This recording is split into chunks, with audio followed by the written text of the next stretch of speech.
تعليق على خناقة دونجا وإمام عاشور. الموضوع أنا متابعه من الأول.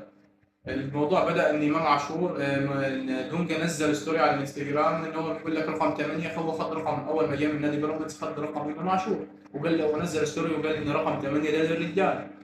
أنت طبعًا دي حركات يعني المفروض أنت راجل لاعب كورة ما لكش دعوة بالترندات وركوب الترند مع الجمهور والدنيا ديّة. برضه راح إمام عاشور برضه نزّل ستوري بعديها بعد ماتش نهائي الكاس إن صورة هو أو دونجا بيشد في رقبته، قال له أمّا تواجه رقم 22 عليك الاستعداد. الموضوع برضه سخنان بينهم.